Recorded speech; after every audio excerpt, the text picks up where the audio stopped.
raise your hand. We'll get Mike to you.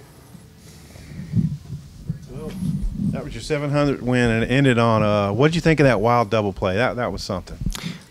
I thought it was a great double play. It was a tough ball in the hole. It wasn't hit real hard, and Casey did a nice Nesbitt did a nice job of staying down the ball. I thought it might get under his glove because it's just kind of one of those funny little hops. Made a nice throw and a really good turn by Robert. You know, just a little wide right, I guess, over there, and really good stretch by our first baseman. I think he did a nice job keeping his foot on the bag, and I would have thought that from our angle, we thought he was out, and we don't have the best view, obviously, but you know, we had a chance to turn 2 double plays in 1 inning, and a lot of times you don't overcome that with a 1-run lead and a freshman on the mound that's throwing his 2nd inning, trying to close the game for the first time in his life. So at this level, and you know, happy for Paulette and the team. It kind of felt like it was going to be like this. The ball was flying today in batting practice. Beautiful day. They have a good team, and I think they're very frustrated. I think they feel like that they should probably have 13 or 14 wins, and didn't go their way yesterday, and today was just going to be a dogfight, and that's exactly what happened. What did they tell you on the ball that looked like he caught and then he scraped the ball when it came out? Or like, they didn't tell me anything. They just told me he didn't catch it, because I can't run out there and argue anything, because then I get kicked out of the game, because that's the way the rule reads. It's like football where you make an athletic play after you catch it. I mean, what's the rule? I pretty much thought he didn't catch it by the way he acted. You know, he threw the ball in, and then he never gave us any indication that he caught the ball. And that's usually like, hey, I caught it.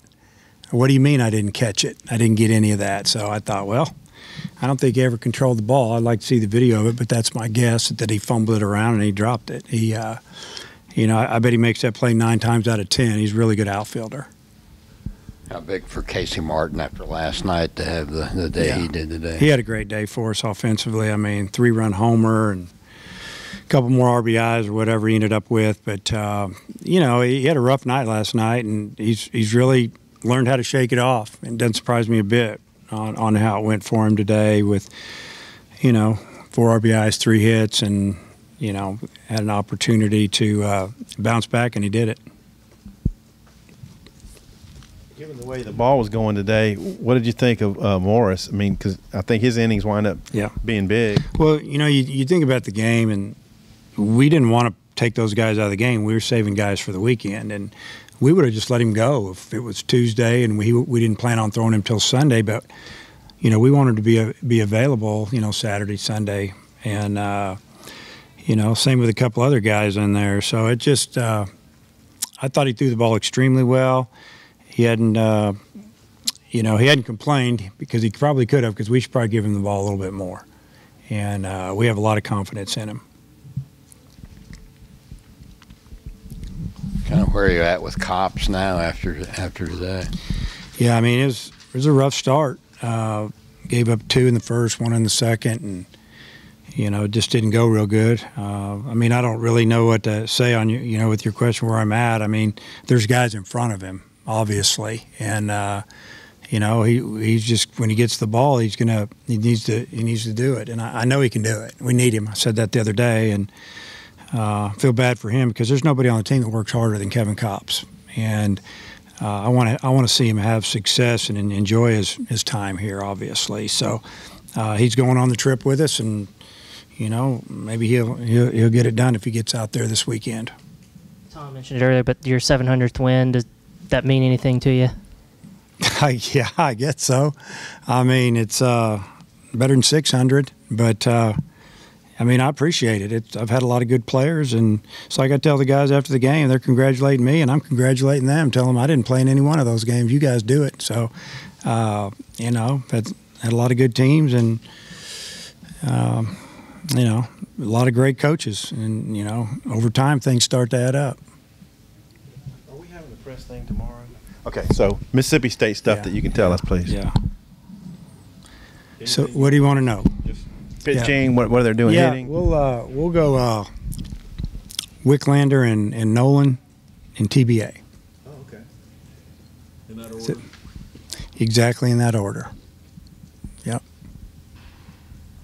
And what can you say about what you've seen of them Wicklander had a really good bullpen, and just, you know, coach liked what he saw. You know, he's had a couple bad outings in a row. Hopefully, he's due to have a good outing. He's been through it. He's pitched under the bright lights. He's pitched in front of big crowds, and you know, Connor's fine. He seems to be 100%. He probably could have gone last weekend if we wanted him to, but no reason to chance it. So he should be good to go. And then we'll use everybody else. If we got a chance to win a game, long relief or whatever, and choose a starter for the third game after we finish that second one. When you do this, does it lock you in for a few weeks to those two going in that order, or not can necessarily. you flop them back around? Yeah, not necessarily. You know, it's because we don't play a Thursday game for a while, a Thursday, Friday, Saturday. So I don't, in my opinion, I don't think it really matters what order you go in. It's just I don't know. I don't have a problem with it. If we had one pitcher that was just lights out, better than everybody else, and maybe you go with that guy game one, but you know, maybe we don't have that guy yet. We don't know yet. Let's find out. And we have 10 weekends in a row coming up of super tough baseball. So, you know, we'll go with Wicklander on Friday and Connor on Saturday and see how it goes. Would Bolden or Ramage probably be the either or at this moment, or? Oh yeah. I mean, I'd say one of those two for sure. If we use both of them to win a couple of games, that's what we had to do. We'll pick somebody else. And Dave, real quick, the challenge of playing at Duty Noble and playing this team. Well, the challenge of playing, you know, Mississippi State is that they're very talented. They've been really good for many years now. They're extremely tough at home. They've got a lot of experienced players back, and especially in the field. Big crowds, beautiful ballpark, great fan base, and they try to make it hard on the opposing team. So, you know, those are just a few of the challenges. You know, but really, we just need to go down there and play solid baseball and give ourselves a chance to win. When we were down there in Houston, you were worried about going on the road a little bit and how they would compete. Do you feel better now than you did, when you? Yeah, we learned a lot about our team this last week here. We competed a lot harder. You know, we haven't had any gimmies. The teams we're playing are good. I mean, Illinois State's good. Obviously, they got us, and South Alabama came in here and played us off our feet and clipped us on that Friday, or got us on Friday, and then we got them pretty good on Saturday, and we had to fight big time on Sunday to win that series, and and then this 2-game series comes in, probably the best team in the WAC, and